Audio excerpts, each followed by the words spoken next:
This one has a leg glitched through it. Uh-huh. So every time you put it down, it just kicks itself over. It sounds like a feature, not a bug, but it's definitely a bug. I have a fake leg that kicks itself. Nah. Meow. It's like one of those punching clowns that you punch and then it just swings back and knocks you in the face. A thing that I've actually literally only ever seen in video games. I have no idea if that specific thing exists in the real life. I remember when Michelangelo did it. Oh wait, that was Raphael. Oh, you're talking about Ninja Turtles 2. Yeah. Yeah, where he was pretending to be the bounce back clown. Oh yeah. I had a bounce back like toy. I think it was Stone Cold Steve Austin or something. But I think so. It was some 90s wrestler. You'd punch it and it would come back up. Huh. It was just the way they make it is it's just an inflatable. Yeah. That's person shaped vertically. Yeah. Well, not really person shaped. It's person silhouette-ish with a person painted on it. It's more like a bowling ball and then with a person's face on it. Basically, there's just like a bag of sand at the bottom, and that's why that part stays down. And that's all the toy is. Considering I had video games already, it didn't get a lot of use. They really did things backwards when I was a kid. They were like, hey, here's all these video games, cool. Now here's these things called toys. Yeah. They do nothing. Oh, yeah? And that was my introduction to toys. Oh, yeah. Hey, why are you doing this to me? Why are you doing this to me? I listen to your stories. I'm just picturing you getting like a Nintendo 64 and like a ball and a cup on the same fucking Christmas. And just being like, thanks, Peepaw, for the ball and the cup. I'm gonna really enjoy this between golden eyes. Between golden eyes. Many golden eyes sequels. Oh man. I played GoldenEye a couple of... I guess it was a couple of years ago at this point. After, you know, not playing it since I was in middle school. And you know what I learned? Is that game fucking sucks. It's so bad. It's an experience going back to those that aiming. Oh, can you call it aiming? It is unbelievably atrocious. It's weird because it auto-aims, too. It does auto-aim, but then we try to do precision aiming. But it's also kind of auto-aiming when it feels like it. Yeah. But in particular, the enemies definitely just actually auto-aim really well. It was I would say I'd probably have less fun playing GoldenEye on my own, but playing Perfect Dark in co-op and trying to collaboratively beat it on a hard difficulty is really entertaining because you're like solving a puzzle. It feels more like playing a stealth game than many stealth games feel. Why? Because you're just so limited in resources or something? Because you cannot handle a direct fight with almost anything. Why? Because they can shoot you directly instantly, basically, and you die almost instantly. And everything else is a little hard to kill, at least. Like, not massively hard to kill, but if they turn around and shoot you, you just die. And the thing is, every level is like a big endurance run of you trying to not die against like 50 enemies. So like every individual enemy is completely capable of killing you on the spot. I had moments where me and Andrew both died to one enemy. Wow. It's like, Jesus Christ, because the enemy can just turn around and shoot you to death like almost instantly. So yeah, you're kind of stealthing through, and it feels more like a stealth game than actual stealth games usually do, because so many stealth games your character's gotten so capable in those games that like, even if everything goes bad, you can just like panic and solve the problem in a sloppy way. But the moment something goes wrong, you just lose and start the whole mission over in Perfect Dark.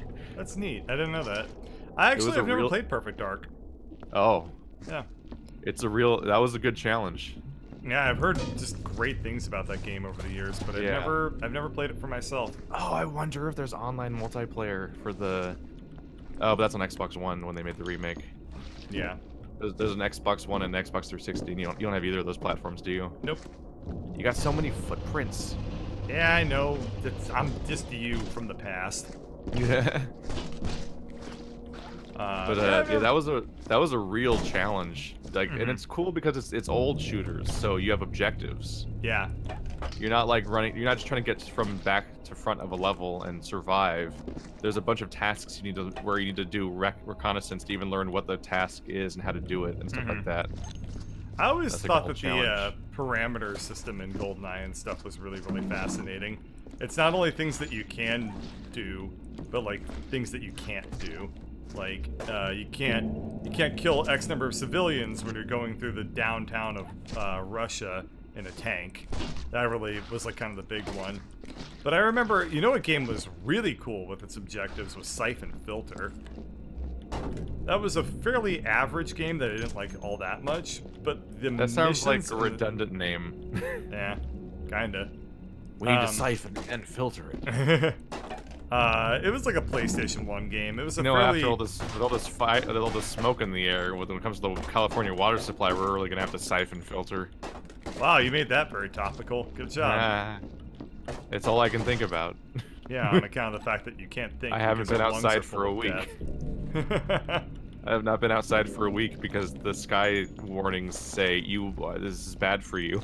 Yeah, I know. It doesn't even say unhealthy. It says hazardous. Yeah, I've looked through hazardous air conditions and it's unbelievable. Like, I would walk to work and I'd feel like I'd smoked cigarettes, like 3 of them, by the time I got to the office.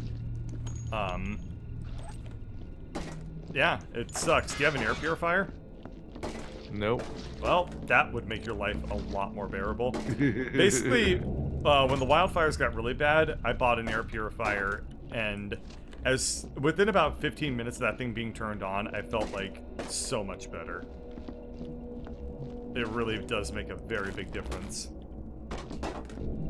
So I'd recommend buying one. They're cheap, and they make your life way less shitty. And all I have to do is either suffer through the air on the way to get there, or get some poor SOB to deliver it in this air. Yeah, well... no one wins. I mean... here they go, the mob win. Exploded. Capitalism doesn't care if you can breathe. Yeah, kinda. Oh, sadness. As long as you're, you know, if you are capitalist, then make that sad. As they always say, the problem with capitalism is there aren't enough capitalists. You mean if you're winning capitalism? Yeah. I intend to win capitalism. Oh boy. And I'm not gonna let any son of a bitch stand between me and it. We're just talking about capitalism, and I'm pressing the button, a slosh-o-matic, and an arm comes out, and I'm like, commentary. The best part of capitalism is the human suffering. Wouldn't you agree? Yeah. Yeah. And monetizing it. Oh yeah. Specifically monetizing it. No! At least it was clean. What did you fuck up? Damn it. I just dipped my bucket. I just got... Oh, I see. Yeah, at least it wasn't, No. like, full of gunk crap. Yeah, I looked down a little bit and it tipped over. I'm like, no. Jesus Christ, half of these are in buckets. Yeah. This is the highest ratio we've ever seen. I'll probably beat capitalism, but I don't think I'll 100% it. I'm trying to speedrun capitalism right now. That's really funny, by the way. Oh boy. That is very funny. Yeah, I mean, you can always New Game Plus capitalism. I mean, you can't. You can have a kid and they can New Game Plus capitalism. You play it and then... Inheritance. Yeah, and then you give it to your kid and then you hope they don't, like, ruin your save file, basically. Oh my god. Oh, what... You're a designer. Make a video game where every time you play the game, you're playing somebody else's New Game Plus, where you inherit whatever the fuck economic system they left their character in when they finished their game. That sounds awful. That sounds just atrocious. I'm a genius. I'm Hideo Kojima. I remember, that's actually relatively common with certain games on, like, Something Awful. Have you heard of Boat Murdered? Nope. You've heard of Dwarf Fortress, right? Kind of. Okay. It's like an ASCII game that's incomprehensible. Yep. So there's an old thread on Something Awful, where they made a town, and the premise was that they would just everybody would play it for a month and then pass it off to the next person. And whatever state the town was in was whatever you got. And there was no restrictions, so it didn't matter how good or bad you were allowed to play Boat Murdered. So the town was called Boat Murdered, and well, that's a weird name for a town. Basically, by like month 7 of the game, the town was in the state that you'd expect it to be by like day 5. It was just so poorly managed and just a nightmare monster all of the time. And people thought that the town was gonna, you know, if you die in the game, like if you lose the town, it goes away for forever. So people thought that Boat Murdered was gonna last for like maybe like 3 players before it was gone, but it lasted for like 4 in-game years, which was astounding. By a lot of luck and a lot of random circumstances, it managed to barely hold itself together. So, yeah. Somebody already did that concept, of course. Yeah. But they didn't make a whole game out of it, so that would be very funny. Oh, have I told you my Hitman idea that I was thinking of for a playthrough? Yeah? I was thinking of an idea of a co-op Hitman playthrough, which of course it doesn't support co-op, but it's more like the idea of the whole point of the game is the variety of ways you take out each target. So my idea was to group up with a second person, and we just take turns watching the other one play Hitman, where every level's beaten twice, because each person gets a different outcome. Oh, okay. That does sound kind of fun. It's just because Hitman itself is really, really fun, so... Yeah. It's just an excuse to play Hitman and watch somebody else play Hitman. Yeah. And then like for the audience... of 2 different people's play styles in one playthrough. And then for the audience, they get to see... they just get to watch, like, a lot of Hitman. Yeah. Because the alternative is, like, the idea of, like, one person beating a level once. Either beating every level once, which isn't really quite the point. Yeah. Or being like, now I will force myself to find a different outcome. Which is slightly less natural than the idea of having 2 different people play it. Yeah. Which and it also is a lot less mentally taxing, takes a lot, it'll be a lot faster, etc. There's a lot of strength to that idea. I also had the idea of getting a group of 4 people together to play Heavy Rain, where a different person plays each character. Oh, jeez. Just see what weird ending you get at the end of that. Yeah. And I'd have to be the detective, because I already know the story. So the hard part's finding 3 people that don't know the story of Heavy Rain. Yeah. I actually don't know a lot of the details of the story. I know the start, the end, and kind of the middle. Because that's that multiplayer feature is actually a feature in Beyond Two Souls. In Beyond Two Souls, one of you can play as the girl and one of you can play as the ghost on the same console. It's an actual multiplayer mode where the 2 controllers have separate controls, and it isn't like a weird challenge mode a YouTuber makes up. Apparently, that was the only one. They didn't bring it back for the game where they made they didn't bring it back for Detroit. Apparently, the Splinter Cell games kind of play like what you're describing with Hitman. Yeah. And those games were really, really good. I loved the Splinter Cell games for the PC and stuff like that. They were hard, and if you play them now, they're incredibly clunky, but they were cool at the time. Yeah, I only ever played Double Agent. Yeah, which was like 4 or something. It's when they stopped numbering them, which is usually 4. I remember playing, God, I don't remember which usually Revelations is 5. Usually 4 is when they stop numbering it, and then 5 is when they when they give up, and they call it Revelations. Man, Ubisoft has made you a very bitter person.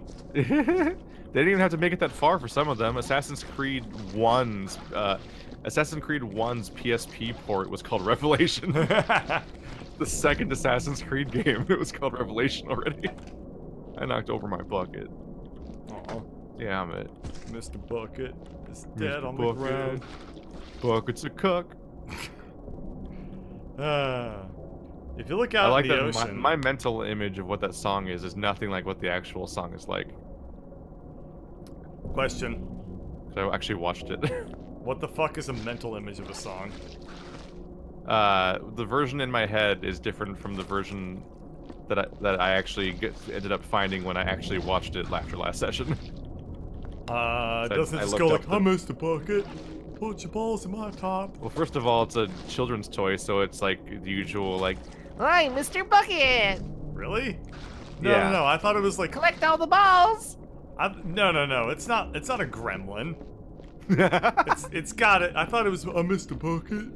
I thought it was like a really deep, like, doofy voice. green. Red roses too. I missed Mr. Bucket.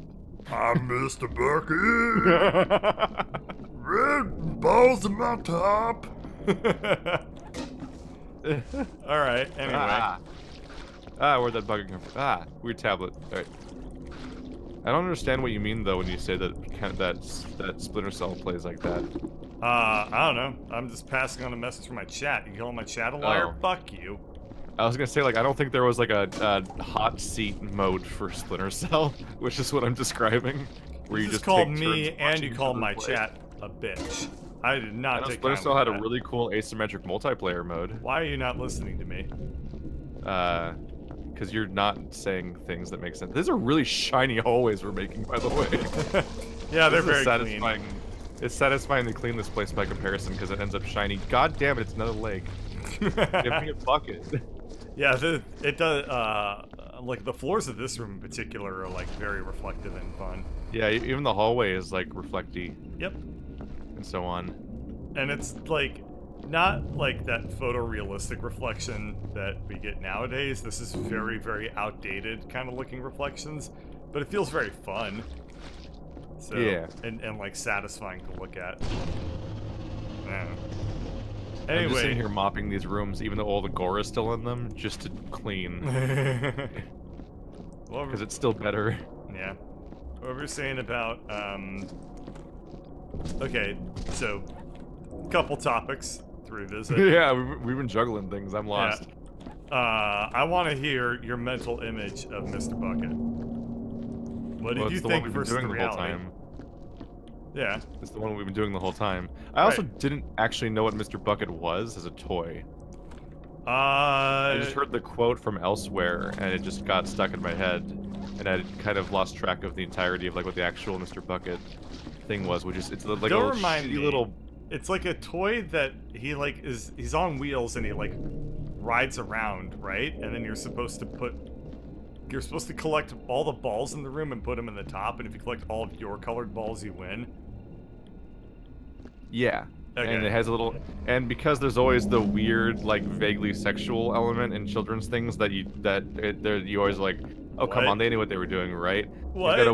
He's got a weird like open O mouth, and it's spitting out the balls one by one. Yeah.